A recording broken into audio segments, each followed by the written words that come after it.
All right, good afternoon, everyone, and welcome to the Science of Star Trek at QuizCon 2017. Thank you all very much for being here. I just want to let you know that this talk is being live streamed for the benefit of one person back in Europe who has a fear of flying and who wanted to be here. The camera is on my laptop, it's only pointing at me. We're going to switch off the live stream before we do Q&A, so if you don't want your voices on the internet, it won't be, just don't shut up during the talk. So what I'm going to be talking about today is some work that I've been doing over the last 2 years or so, being a total nerd and analysing the science of Star Trek. So this is alongside my real life work. I'm an astrophysicist. Actually, I'm technically unemployed right now. Until 2 weeks ago, I was an astrophysicist at the University of Texas at Austin. I left there on August 31st, hence I have no affiliation under my name. And I start my new position at the University of Melbourne on the 1st of October. I took this month off just for this convention. So in my real life, I study very, very distant galaxies, but being a nerd, I also like to study science and popular culture. And back in Texas, I ran a series of movie screenings at the Alamo Drafthouse Movie Theater, where we would show a science fiction movie, and then I would analyze the science, which meant tearing this movie everyone enjoyed to pieces. And I also like doing this with Star Trek, because obviously I'm a little bit of a Trekkie. Now, I gave a talk at Shore Leave 2 months ago, which was kind of a consolidated version of my movie talks, going through all the movies that I've analysed and discussing the science in them. And a lot of people here wanted to see that but couldn't get to Shore Leave, so I am going to reprise that on Sunday during the Dead Matcha party. So if you are able to stick around Sunday evening, you can see that. It is all of science fiction, so Star Trek is mentioned, but it's not about Star Trek, which is why it's not on the main programme. This, however, is all Star Trek all the time. So, let's dive in. Now, most of what I'm going to talk about is the original series TV show, because, you know, that's what I like. And just to set the scene for the level of science analysis that I'm doing, I don't care about warp drive and transporter beams and, you know, all this high-level made-up stuff that you have to do in order to make a plausible TV show where characters can visit a different planet every week. What I care about is really nitty-gritty detail. Like this scene, there's no science going on here, right? Except they're flying through space. And if you look out of the view screen, what you can see is stars flying by. Now, the first thing I notice about these stars is they come in all different colours. Some of them are white, some are blue, some are red. And this is pretty realistic. You can see this even with your naked eye in a dark enough sight if you look up at stars in the sky. This is probably the most well-known constellation in the night sky. This is Orion. From a couple months' time, I'm going to have to get used to flipping it upside down. But for now, this is the correct way up. And what you can see here is a bunch of white stars, some blue stars, particularly down here, this is a blue supergiant. And then up in the top left corner, up here, you have an orange star. This is Betelgeuse. This is a red giant. So this is a star that's come to the end of its life.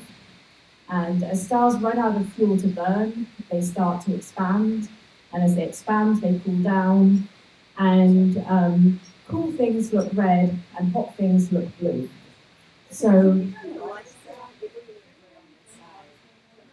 all right, I'm going to turn the lights down. I did ask you before I started if the lights were okay. Well, right.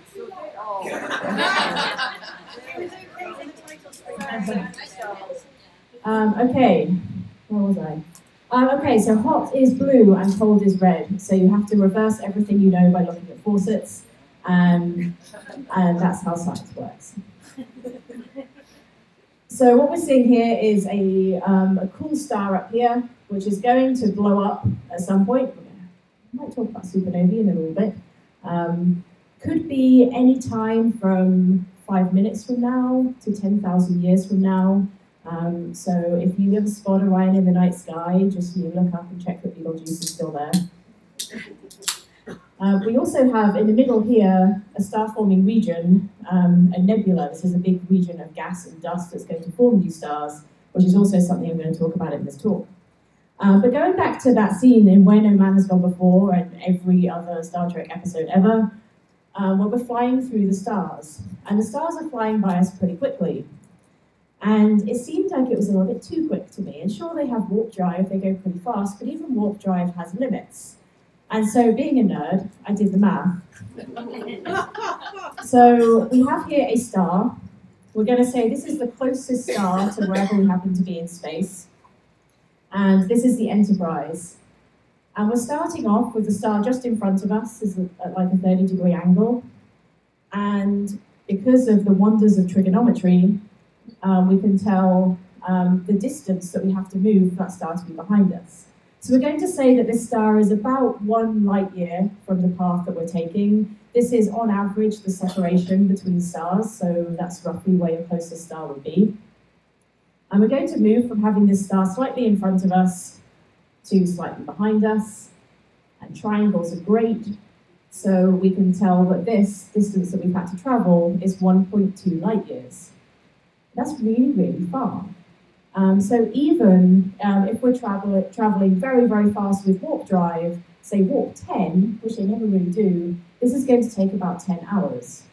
So my point is, even your very closest star is not going to noticeably move, even if you're going at warp 10. So these scenes of us flying through stars, they're absolutely no relation to the written rules of the speed of warp drive, but then again, neither does the plot. So,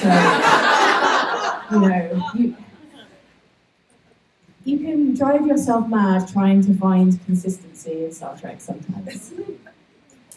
So this same episode, Where No Man Has Gone Before, the main thrust of the plot occurs at the edge of the galaxy, where they encounter this galactic barrier.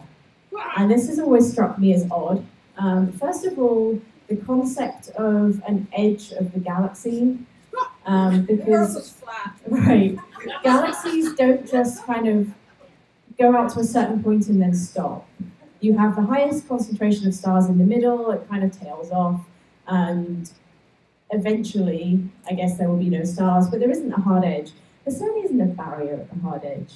And this is really lucky for me because I study things way, way, way outside the galaxy. And if there was this barrier shining with this bright purple light, then it would make my job incredibly difficult.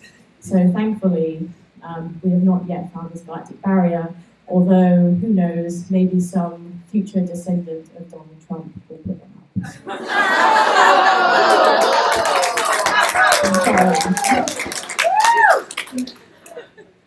So same episode, Where No Man Has Gone Before. I really, really like this episode. Because it was written as a pilot, I think there's a lot of little details in it where they were really, really trying to say, this is what Star Trek is going to be, this is what's going to make it really cool. And so, like, the A plot, the like people developing superpowers, whatever, it's nonsense. But there's like little details in dialogue that show that they really put thought into things that no one was ever going to notice. And one example of that is in this random captain's log. So we're just coming back from a commercial break, and we're being caught up to where we are, and no one but me is going to get excited about what Captain Kirk has to say.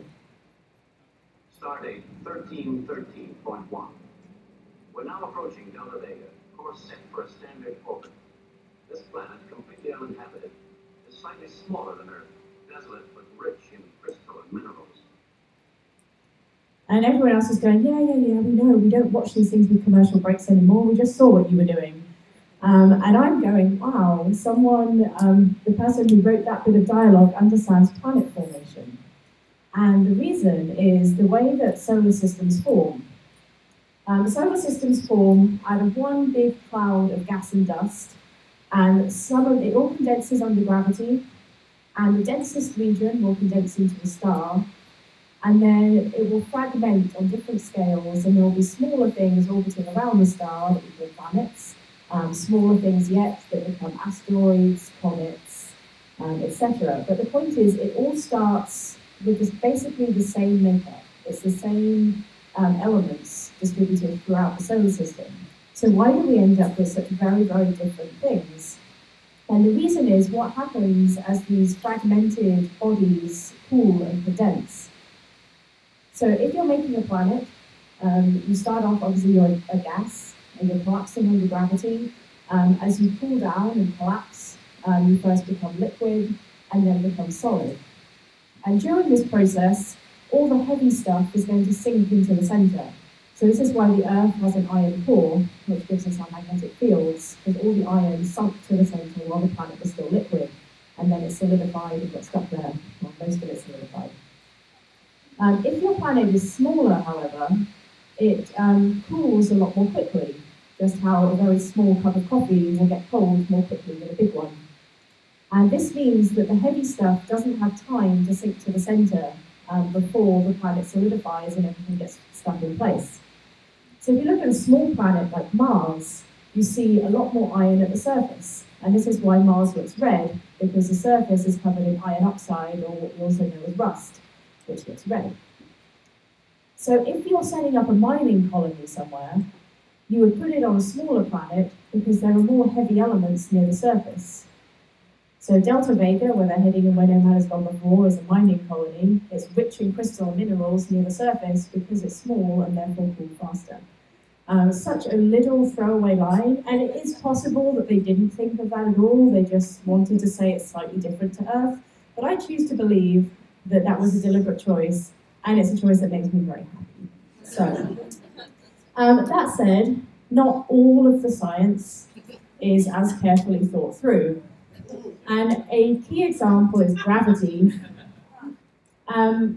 During, I think, any Star Trek episode, you would almost believe that instead of being out in space in a starship, they're actually in a soundstage somewhere on Earth. Because, weirdly, they can all walk around in Earth normal gravity. And whichever planet they go to, they seem to have Earth normal gravity, including Vulcan, where they say the gravity is stronger, but they're not really moving any more slowly or showing any extra signs of effort. So it kind of looks like it has Earth normal gravity. But one thing that I really like in the most recent movie, in Star Trek Beyond, is how they played with the gravity. So they have this artificial starbase called the Yorktown, and why it's an artificial starbase completely eludes me. They talk about not wanting to give a particular planet preference by making it the starbase, but there are so many planets in the galaxy, I find it really hard to believe you couldn't find one that was uninhabited and therefore politically neutral. Whatever, they decided to make an artificial one. Seems like a lot of effort because you have to enclose it in this sphere and create an atmosphere. Whatever, it lets you do this really cool thing where the gravity is generated artificially using whatever magic gravity generators that they have on the starship. But because it's on this fake artificial starbase, they can define down however they want. It doesn't have to go towards the center of the sphere. And so you get these like really cool things where there are buildings at right angles to each other, and there's that really cool fight scene where the gravity is going all kaflooey. And so at any one moment, they can have Earth normal gravity, but then it starts to point in different directions. And I thought this was a really clever way of saying, look, we're in space and gravity is weird, but also working within the limitations of filming on a soundstage on Earth. If you come to my talk on Sunday, I'll talk about how other movies have tried to get zero gravity right, not always successfully. Another thing in Beyond that I thought was really, really cool, which again, no one but me would have noticed, is when you see the Enterprise at warp. And it looks very, very different to other times that we've seen the Enterprise at warp. And the reason is that we're seeing it from outside the warp bubble. Don't ask me what a warp bubble is, made up thing. But we're seeing it from outside. And the idea of how warp drive works is that it bends space around on itself and kind of expands and contracts it. And that's how you can get around the limitation of nothing being able to go faster than light. We cannot move through space faster than light, but space can expand or contract faster than light. In fact, it does. So if you're looking from outside this, what you're seeing is space has been curved. And what makes this look really weird and kind of shimmery is that there is light behind this warp bubble that's then passing through this distorted space and being distorted into these kind of curved, archy shapes. And this is a real thing. It's called gravitational lensing. What happens is light is traveling through space. It encounters space that is curved because of the presence of mass, because Einstein's general relativity tells us that mass curves space, and the light therefore gets distorted. And here's a real example. This is a cluster of galaxies called ALS 1063. This was taken with the Hubble Space Telescope just last year. And a cluster of galaxies is the most massive thing that exists in the universe. You can have thousands of galaxies all clustered together, and a huge, huge amount of mass distorts space by a lot, and therefore anything that happens to be behind that cluster, the light is getting distorted as it goes past. And so in this example, all the really big, bright, kind of orangey things are part of the galaxy cluster, which we don't care about. But things like this, kind of the long, curved, bluer arcs, these are all galaxies that happen to lie behind the cluster, where the light is being distorted as it's going through this curved space into these gravitationally lensed arcs. And the reason this makes me really, really excited is this is what I work on. This is actually one of the images that I'm working on currently.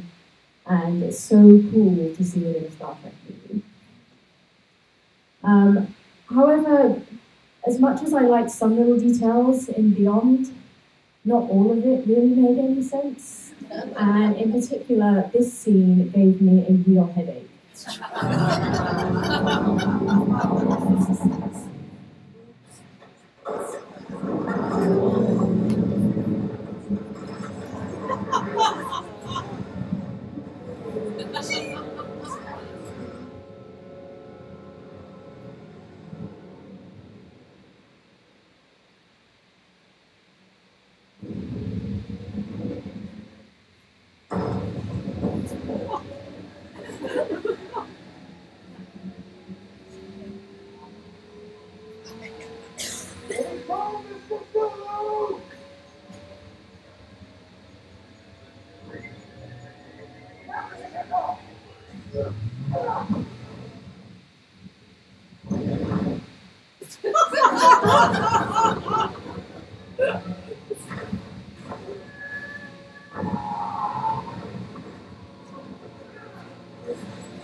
So there's a reason I cut this clip here, because that was my face when I saw this video. So, okay, let's talk about what just happened here. First of all, I will say it is very pretty. I made a dress out of the poster image of the Enterprise flying up at the end there, but physics is crying in a corner. So Chekhov talked about needing to get to terminal velocity, and you saw Sulu hanging on until the counter got up to 100% terminal velocity. So first of all, what does that mean? Terminal velocity is something that's commonly experienced by skydivers. If you've ever done that, rather you than me. Sure, it's fun. I prefer to stay in my perfectly serviceable aircraft. But sure, something that skydivers talk about is you jump out of your plane for reasons, and first of all you accelerate because gravity. You have a force pulling you down, and this causes you to accelerate. But as you accelerate, you're building up air resistance, because there's air underneath you, and as you go faster and faster, the air resistance gets more and more. And eventually, the air resistance cancels out your acceleration, and so you're still falling, but at a constant speed, and no longer accelerating. And they say it feels like you've stopped falling. So here's our force diagram. We have weight pulling us down. This is the action of the force of gravity on the mass of the ship. We have air resistance pointing up. All terminal velocity means is it's the fastest you can go down. So they wanted to go down really fast in order to fire their thrusters to go up. So the problem with taking off from a planet is gravity. Gravity is your enemy if you want to get into space. you need a huge amount of force in order to overcome the force of gravity and get up to like thousands of miles an hour to escape that gravity. And this is why in real life, liftoffs are accompanied by gigantic explosions. That's how much energy you need. So if you're going down, like as fast as you can possibly go down, all you've done is make your problem worse, because you now have to go thousands of miles an hour plus whatever, undoing the speed that you're traveling down. I don't really understand. And there's another problem. I think the reason they did this is it's very similar to what hang gliders do. Hang gliders jump off a cliff, and then when they go fast enough, they generate lift and go up. And that's because our force diagram, we have weight pointing downwards, and then the action of air moving over the wings of the hang glider generates lift. And this lift balances the weight and enables you to stay in the sky. Now, something about starships in Star Trek is they have no wings.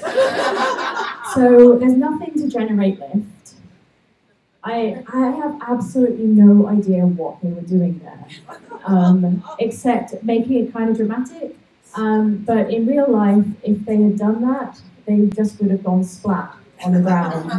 And Jailer would have said, "What the hell, man, you crashed my house and killed us all. Thanks for that." So there are things that the reboot movies have done quite well, though.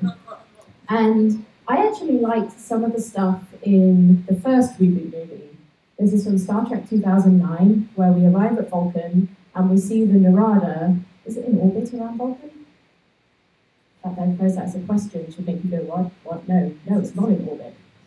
So a lot of people complained about this scene, and I want to explain why they're wrong. So the Narada is positioned above one specific point on Vulcan where it's put down its drill. For reasons that I'm sure are clear to them, you put red matter inside the planet, I don't know. But the point is they're remaining above one point on the planet's surface. And you can do this in orbit. It's called a geosynchronous orbit. It's what we do with communication satellites. A geosynchronous orbit works because the speed of your orbit is dependent on how far from the surface you are. And you can go high enough that it takes exactly 24 hours to orbit the Earth, and therefore you're exactly matching the Earth's rotation and will stay above the same point.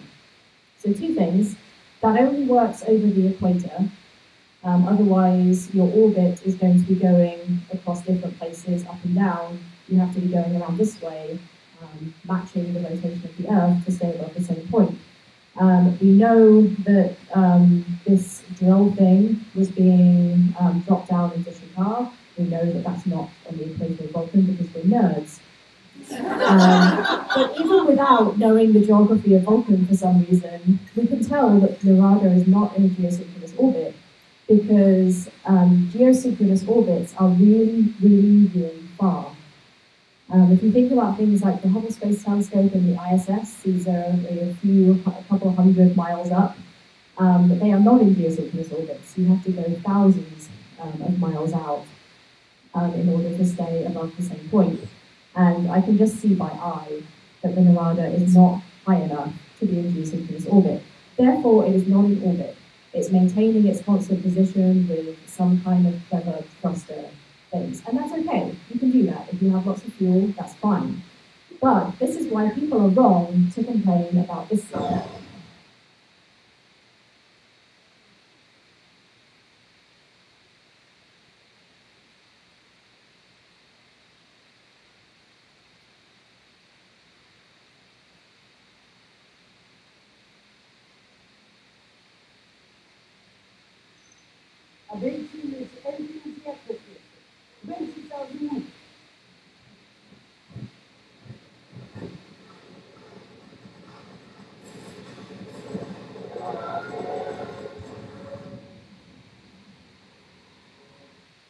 So there's lots of stuff that's cool about this scene. The reason people complain is if you are in orbit, you are going tens of thousands of miles an hour. And in order to fall directly down, you have to stop moving at tens of thousands of miles an hour and drop vertically down. But we've just established that they're not in orbit. So that's fine. You can just fall and you'll fall straight towards the center of the planet. The thing that I really, really like in this scene is how silent it is. Loads of movies get this sound in space thing wrong. There's no sound in space, there's no matter to transport the sound. And so as they start falling, it's completely silent. And you start to hear some beeps, which I think are coming from the bridge or inside their helmets or something. And it's only when they enter the atmosphere that you suddenly get this rush of noise. And that's really, really cool. And I'm really glad that they did that, because most movies don't bother. So there you go, I said nice things about the reboot. But let's go back to the original series, because they get gravity really wrong. This is from one of the greatest episodes of any TV show of all time, Arena. I have been somehow actively placed on the surface of an asteroid, facing the captain living in space. So Kirk thinks he's on an asteroid, and this is weird for two reasons.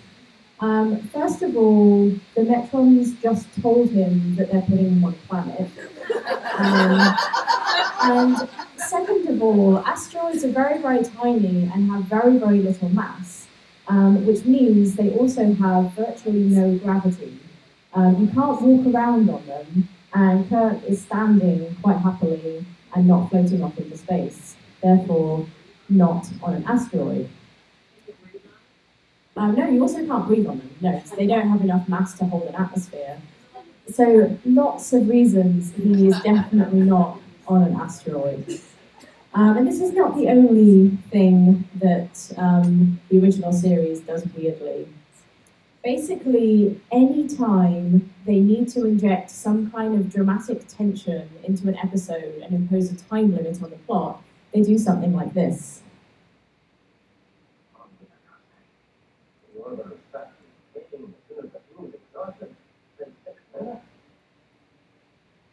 The orbit will start decaying as soon as the fuel is exhausted. It's 6 minutes.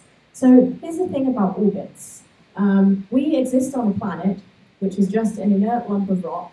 It does not have any engines or any fuel. And it has been in orbit for approximately 4 billion years. That is how orbits work. You stay in them unless some other force acts on you. Basically what's happening is we're falling towards the sun, but we're also moving really fast past the sun. And so by the time we fall, we've gone past it and we keep missing. We just keep going round and round and round and constantly missing. That's how orbits work. If your orbit decays as soon as your fuel is exhausted, you were never in orbit. You should not have been burning fuel to stay in orbit. And yet this keeps popping up. Here's another one. Wow. What's all this stuff?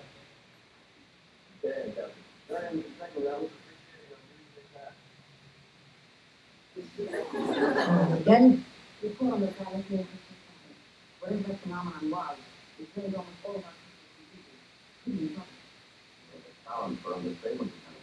Without full critical power, our orbit will begin to spin 10 hours. Again. One down, Captain. Unless we can get those teams off so we can shoot our engines, let's really get that together and ready on 12 hours.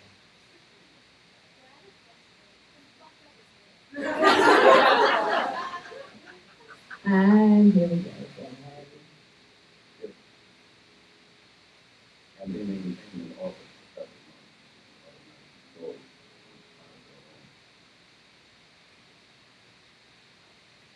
7 months. So, at least there, the orbit can be maintained for several months. That's an improvement over 6 minutes. But still, we're not quite at 4 billion years, are we? So here's one more from Tomorrow is Yesterday.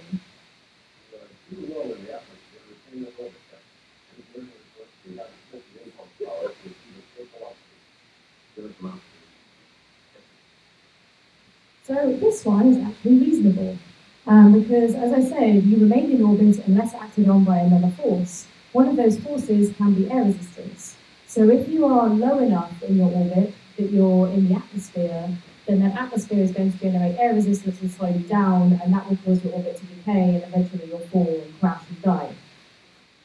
So that was the one time the decaying orbit plot device actually made some sense. And Tomorrow is Yesterday is a pretty cool episode because this is when they get thrown back in time, and do you know what they get thrown back in time by? Yeah. Stardate 3113.2.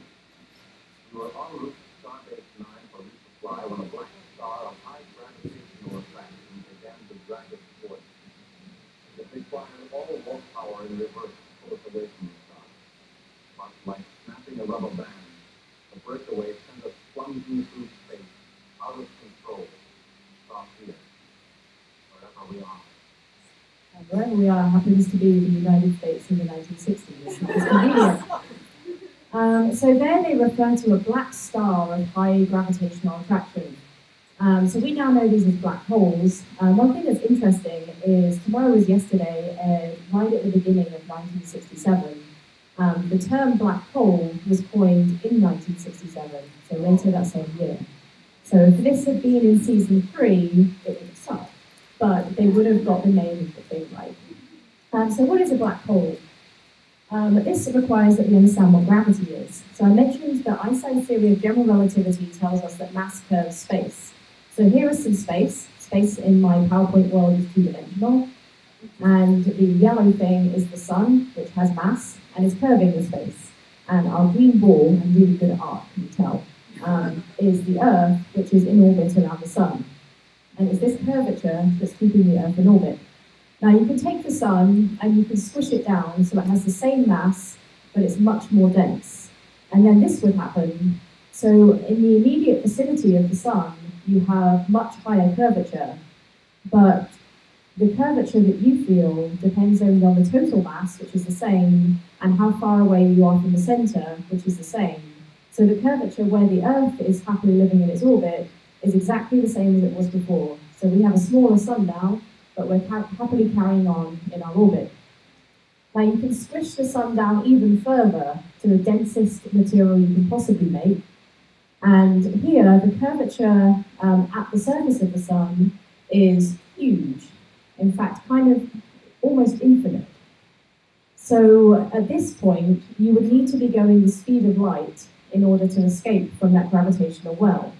However, the Earth is not right at the surface of the sun. It's still at the same distance it was at before. It still feels exactly the same curvature and stays in the same orbit. You can now squish the sun down even more, and at this point the curvature becomes infinite. And so essentially a hole in space-time. And so this means if you're in the center there, you have problems. Apparently you discover a bookshelf that lets you control the past or something. And you need to be going faster than the speed of light in order to escape. Nothing can go faster than light, therefore nothing can escape. But the Earth is still at the same distance it was at before, the sun has the same mass it had before, so the Earth is still in the same orbit it was in before, quite happily. It's cold and dark, but we can still stay in orbit. And so my point here is to correct a huge misconception, which is black holes don't suck. So you can actually escape from one. Kirk referred to using all warp power in reverse. Because notice I said you can't escape because you can't go faster than light. But in Star Trek, you can go faster than light. So you can actually escape from a black hole. And we saw this again in the reboot movie, where the Narada is being consumed by this black hole. And Kirk is saying to Scotty, why aren't we at warp? And Scotty's saying, we are at warp. And that's because you need to be going faster than light to escape from this black hole, so it feels like we're going really slowly, but they do get out because they have warp drive and can go faster than light. And I thought that was a really cool little detail. One major flaw though, it's not just space that gets distorted by mass, it's also time. Space and time are kind of one and the same in relativity. And so you get this time dilation effect, where it appears to you that someone who's on the event horizon stays there forever. From their point of view, they're falling in and getting ripped to shreds and leaving their bookshelf. But from your point of view, watching them, they stay there on the verge of being sucked in forever. So in reality, Nero and the Narada would be there on the event horizon being sucked into the black hole forever, which I think would make kind of a cool tourist attraction for angry Vulcans. And maybe that will pop up in a future movie.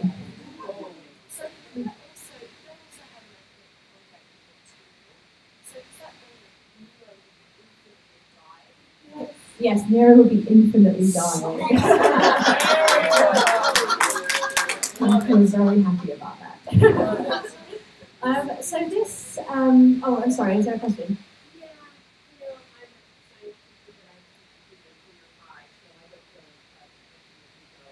on these things, but the question, they always ask,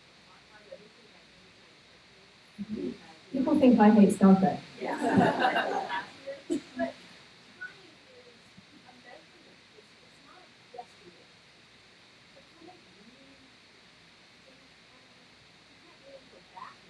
You can't go back in time, but you can stretch and compress it. So time can pass faster and it can pass slower, and it can be different from different perspectives, but as far as we know, it can't be reversed. No. But in this case, our perspective of time is going to be so different to Nero's that it will appear that he's there forever, even though in his rest frame he's not. It's kind of tricky. Yeah.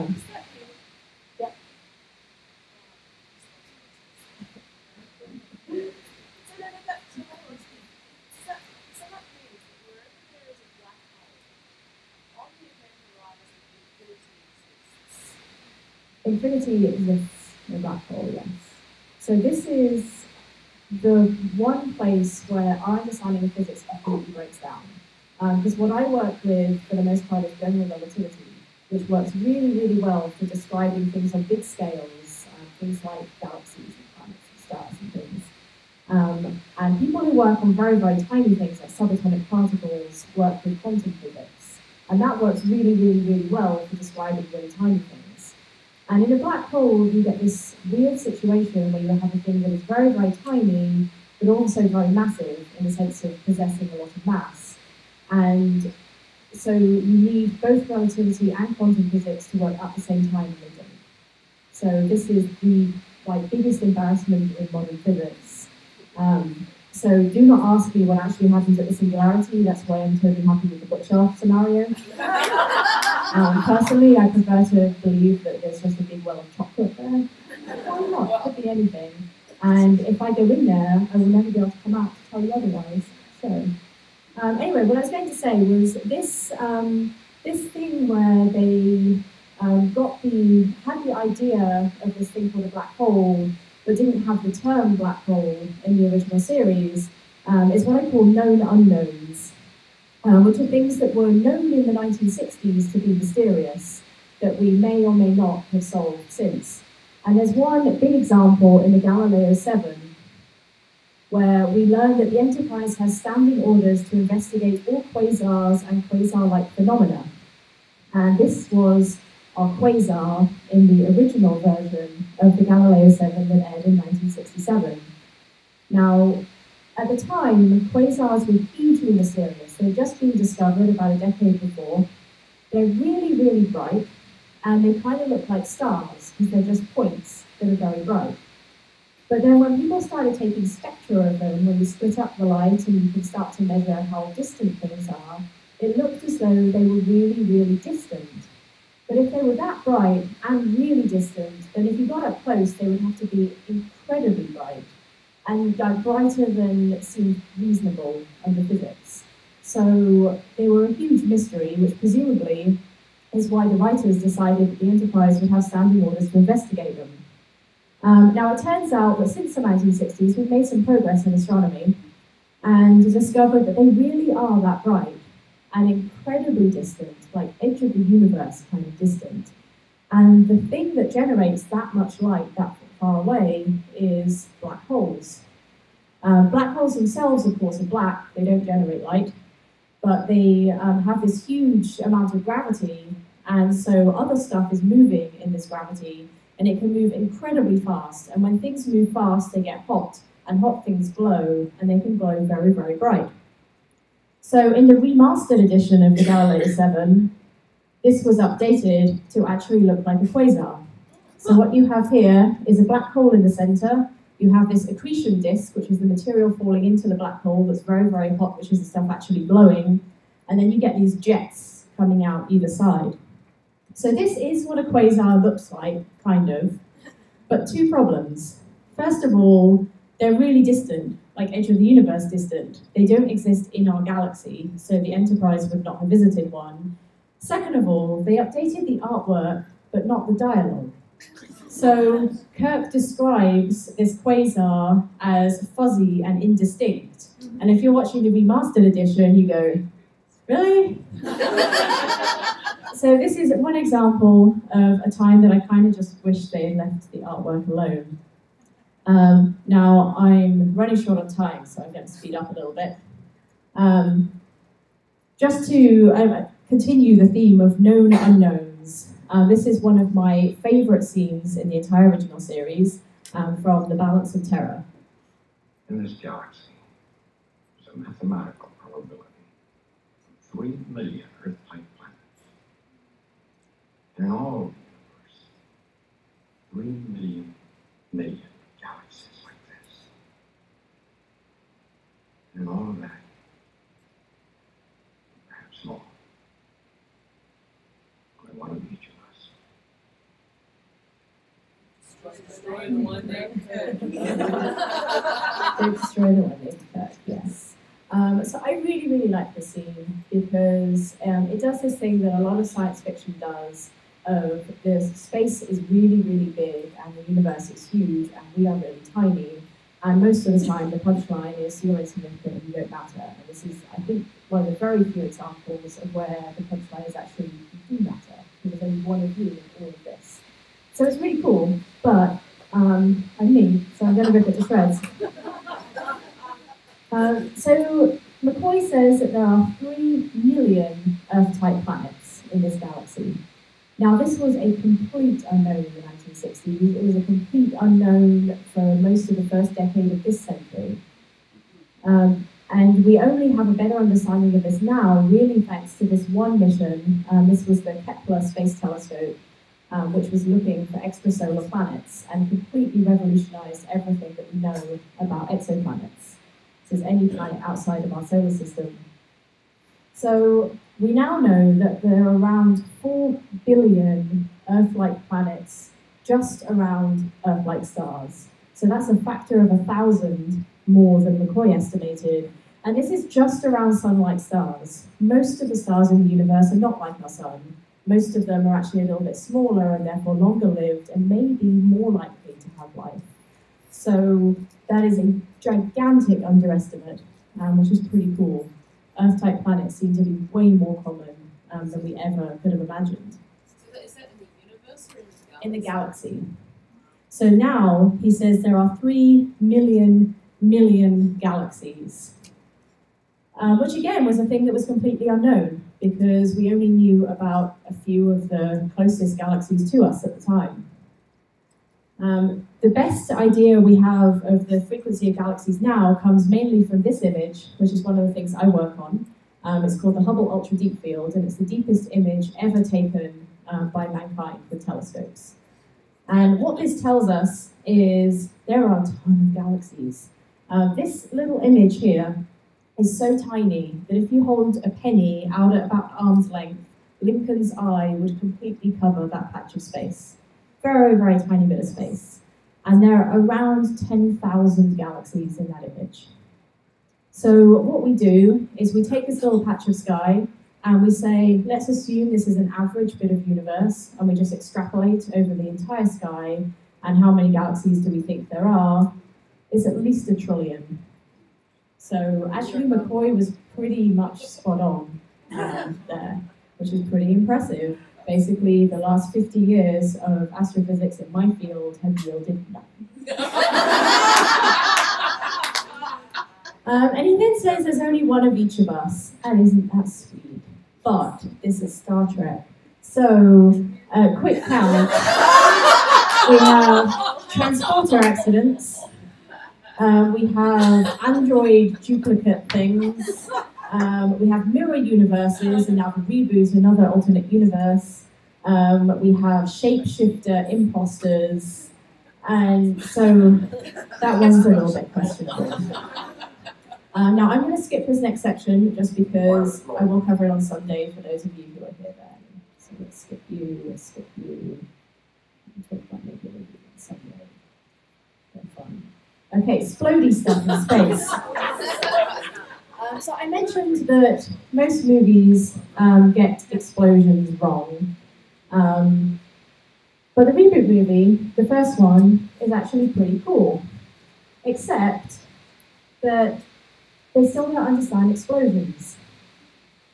So when we see this explosion,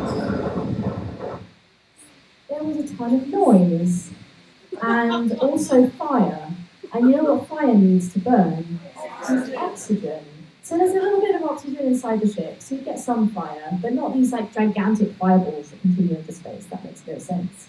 And the excuse people always give me when I complain about sound in space in movies is, well, you know, it would be really dull and boring if there was no sound. And to that, I say, look at this.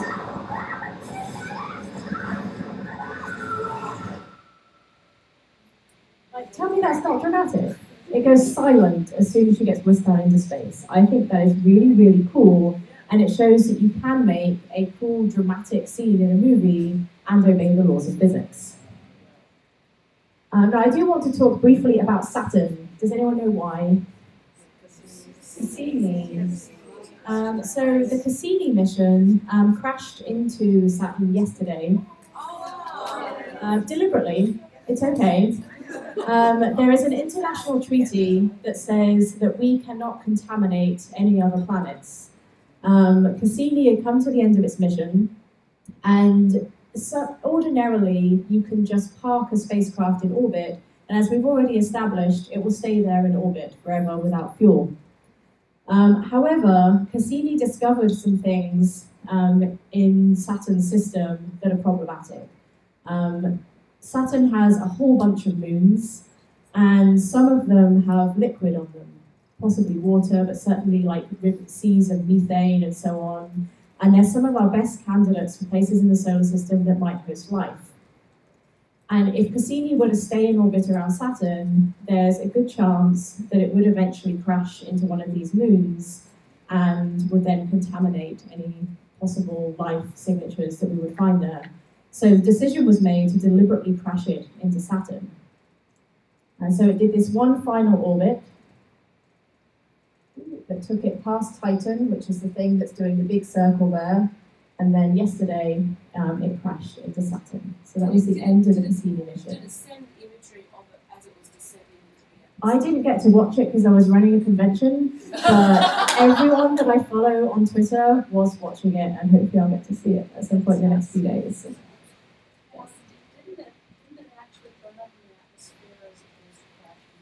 Yeah, when I say crash, it's a loose term. It would have just burned up in the atmosphere, and hopefully there wouldn't actually be any remnants of it left. But we're less concerned about polluting Saturn because there's no chance of there being life there. But there's not going to be like intact refuge of a spacecraft or anything. It will have completely disintegrated. So how does Saturn feature in Star Trek? Well, it came up in the first of the reboot movies. When the question was posed, how do we hide the Enterprise in the solar system to mount a surprise attack on Nero? And J.J. Abrams had seen a TED talk by this lady, Dr. Carolyn Porco, who was the principal investigator of one of the instruments on the Cassini mission. And he asked her, how would you go about hiding the Enterprise? This is the Cassini mission before it disintegrated in the atmosphere of Saturn. And so she suggested hiding it behind Saturn. What they actually came up with in the movie is this.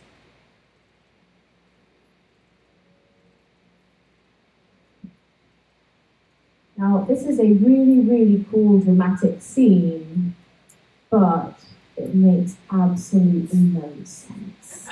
Because it actually took me a while to figure out what they thought they were showing, because I really wasn't sure. This is apparently the atmosphere of Titan, and the Enterprise was rising out of Titan's atmosphere. Atmospheres don't look like that.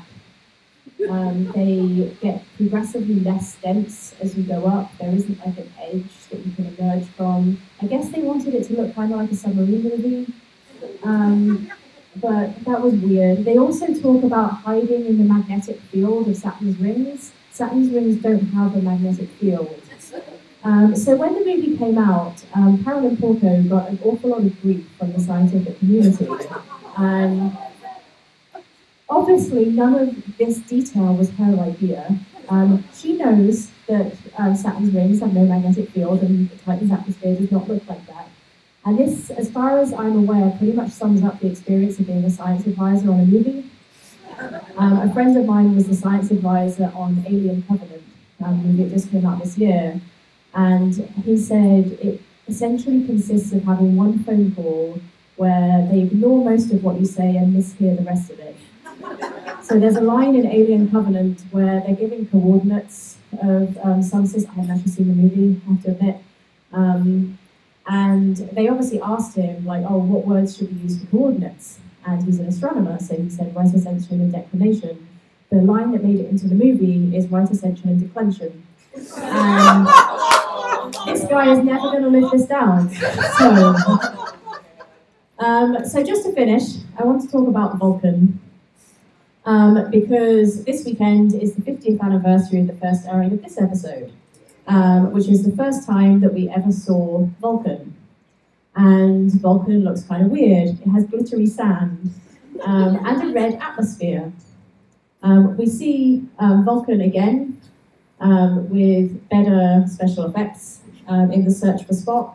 And again, a red atmosphere, but here they were kind of hedging because it's also sunset. So they're like, the atmosphere's red because it's sunset. So, can atmospheres be red? Well, let's first of all talk about why skies are blue. Because in this movie, this is the reboot movie again, we see Vulcan again, and here the sky is blue. So what's going on with Vulcan's atmosphere? So why is the sky blue on Earth?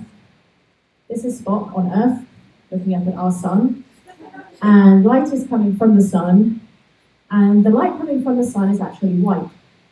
But it gets filtered in our atmosphere and appears kind of yellowish, but it's essentially white. But you should never look directly at the sun. Hopefully you got that message during the eclipse. Most of what you see when you look at the sky is light that's not being directed straight at you from the sun, it's going off in other directions.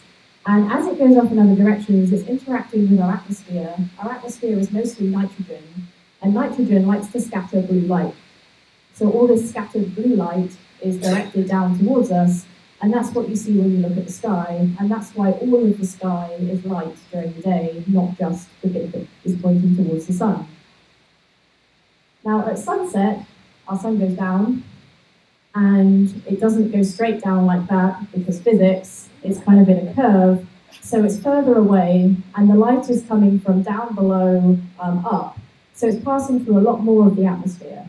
So you've got this white light that's being aimed towards us. All of this blue light is being scattered out of it, and it's a lot more noticeable now because it's going through a lot more of the atmosphere. And so the light that makes it through to us is red. So this is why sunsets are red.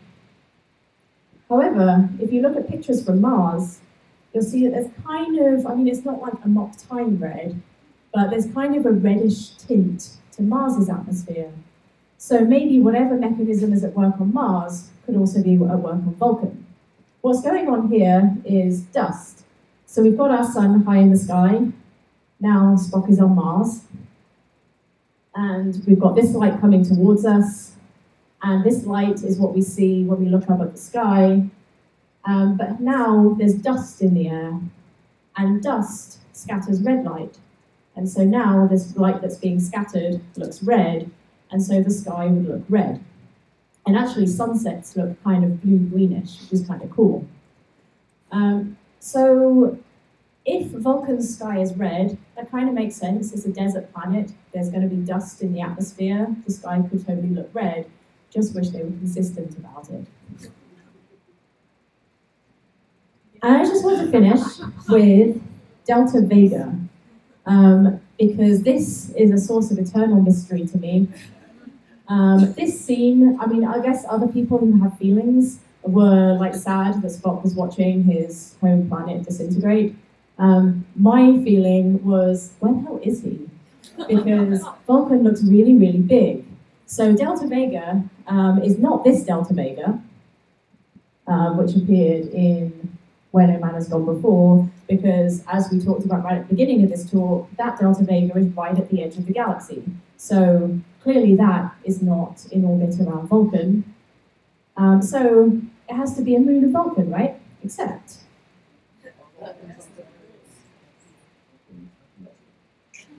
so Vulcan has no moon, really? Because if you watch the animated series, which you're all nerdy enough to have done, this is Yesteryear, which if you haven't seen the animated series, just watch that episode, it's really cool. And we see the city of Shikar, and look in the distance, there is a great big moon. Now apparently there's a cool story behind this, where I believe that DC Fontana or someone got this image and scrawled on it, Vulcan has no moon. And somehow that message didn't make it back to the art department until it stayed in. But then the motion picture came out 6 years later, and what the hell is going on here? There's all kinds of like moon shenanigans going on. Like this actually makes it look like Vulcan is the moon of a much bigger planet. But if you watch the director's cut of the motion picture, oops, moons are gone. So the director clearly knew that Vulcan has no moon this era. And this really is to sum up that I am perfectly aware that looking for meaning and consistency in Star Trek is a futile exercise. But it's a lot of fun. And if you enjoy it as much as I do, you can find more. I have a blog on Tumblr called Snarky Astronomer, where I rip original series episodes to pieces. If I like Discovery, I might start doing that too. We'll see. You can also find videos of my full talks about individual movies on the Astronomy on Tap ATX YouTube channel. This is the event series that I set up in Austin, Texas. And finally, I just want to say thank you very, very much for coming to this convention and this talk.